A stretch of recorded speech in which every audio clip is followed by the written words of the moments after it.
முதல் வாசகம் கொலோசியருக்கு எழுதிய திருமுகம் அதிகாரம் 1 திருவசனங்கள் 9 முதல் 14 வரை.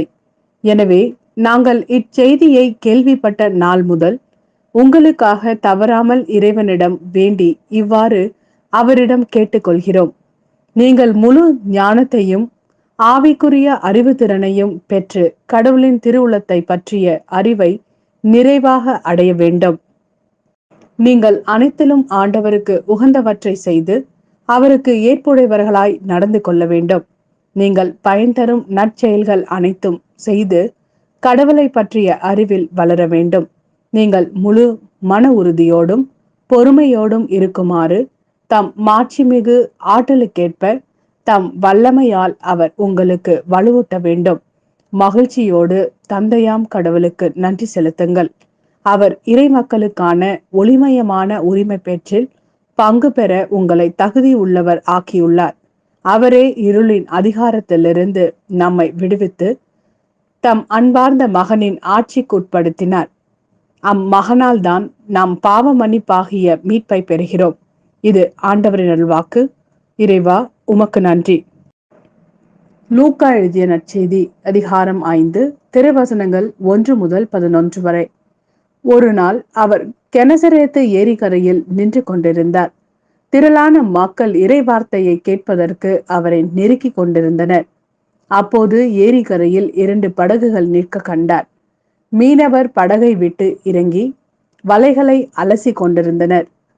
அப்படகுகளுள் ஒன்று சீமோனுடையது. அதில் இயேசு ஏறினார். அவர் கரையில் இருந்து அதை சற்றே தள்ளும்படி அவரிடம் கேட்டுக்கொண்டு படகில் அமர்ந்தவாறே மக்கள் கூட்டத்திற்கு கற்பித்தார்.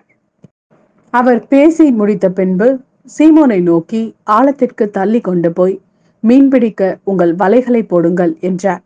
சீமோன் மறுமொழியாக, ஐயா, இரவு முழுவதும் நாங்கள் பாடுபட்டு உழைத்தும் ஒன்றும் கிடைக்கவில்லை.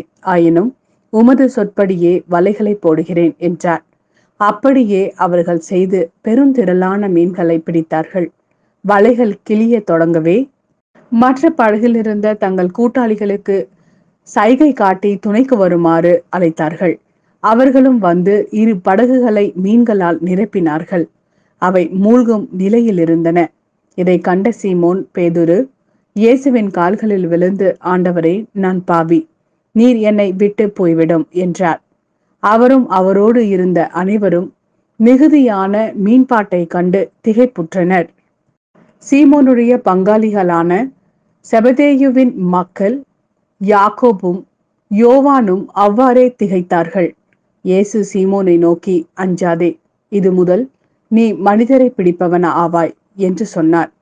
அவர்கள் தங்கள் படகுகளை கரையில் கொண்டு போய் சேர்த்த பின் அனைத்தையும் விட்டுவிட்டு அவரை பின்பற்றினார்கள்.